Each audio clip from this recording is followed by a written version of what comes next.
तो hello dear friends, myself Abhishek Sharma.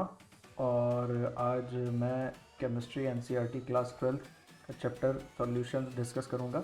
तो let's get started. तो सबसे पहले अगर हम बात करें सॉल्यूशंस की, तो सॉल्यूशंस होता क्या है?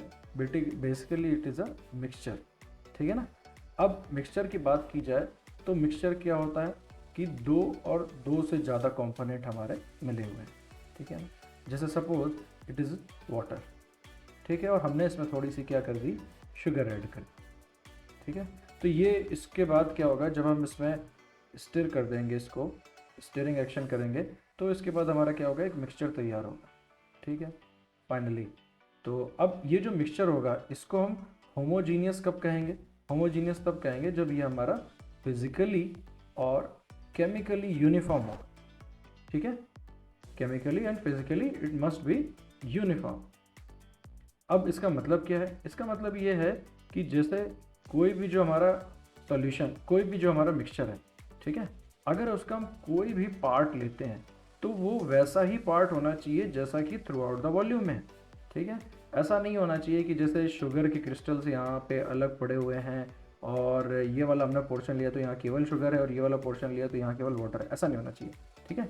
होता क्या है कि पूरा का पूरा यूनिफॉर्म होता है, केमिकली एंड फिजिकली। फिजिकली मतलब ये कि इसका जो अपीयरेंस रहेगा वो पूरा एक जैसा होगा सभी जगह।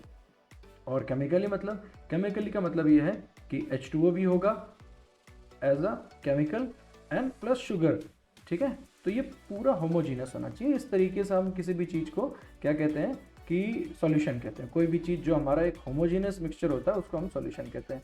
अब नेक्स्ट बात आती है कि कंपोनेंट क्या होते हैं। तो सॉल्यूशन जो है वो बेसिकली हमारा दो कंपोनेंट से मिलकर बना होता है, एक होता है हमारा सॉल्यूट और एक होता है सॉल्वेंट।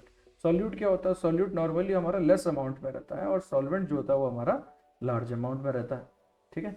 अब दूसरा तरीका ये भी है कि डिफ्रेंशिएट करने का कि सॉल्यूट और सॉल्वेंट क्या होगा, कि अल्टीमेटली जैसे हमारा कोई भी जो सॉल्यूशन बन के तैयार हो रहा है, ठीक है, अब इसका क्या होगा, कोई एक स्टेट होगा, स्टेट, ठीक है। It can be liquid, it can be gas और इट कैन बी सॉलिड, ठीक है। तो ये तीनों में से कोई ना कोई इसका स्टेट होगा और अल्टीमेटली जो इसका स्टेट होगा वही होता है हमारा सॉल्वेंट।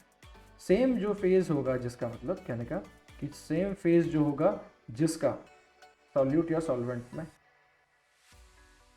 सॉल्वेंट का, सॉरी सॉल्वेंट का होगा हमारा, तो सॉल्वेंट का फेज जो होगा हमारा वही हमारा सॉल्यूशन का होगा, तो उसी को हम क्या कहेंगे, सॉल्वेंट। और जो दूसरा अदर कंपोनेंट है वो हमारा हो जाएगा क्या, सॉल्यूट। इस तरीके से हम डिसाइड करते हैं। अब इसके बाद नेक्स्ट आता है टाइप ऑफ सॉल्यूशंस में। तो सॉल्यूशंस के हमारे तीन टाइप होते हैं, एक होता है गैसियस, एक होता है लिक्विड और एक होता है सॉलिड। अब इसमें क्या होता है कि इसमें भी तीन तरीके के कॉम्बिनेशन पॉसिबल है। कौन कौन से कॉम्बिनेशन? पहले गैस प्लस गैस, दूसरा गैस प्लस लिक्विड और तीसरा गैस प्लस सॉलिड, ठीक है। अब उसी तरीके से लिक्विड में भी ये कॉम्बिनेशन पॉसिबल है। तो इसमें होगा liquid plus liquid, liquid plus gas and liquid plus solid. Similarly solid में solid plus solid, solid plus liquid and solid plus gas. अब जो हमने ऊपर ये एग्जांपल लिया शुगर प्लस वाटर का, ये बेसिकली हमारा किस किस चीज़ का होगा, liquid will be the solvent and solute will be the solid, ठीक है। तो ये पर्टिकुलर केस था हमारा जिसमें कि हमने देखा कि हमारा सॉल्यूशन कैसे बन के तैयार हुआ, ठीक है। तो hope this will be clear to you.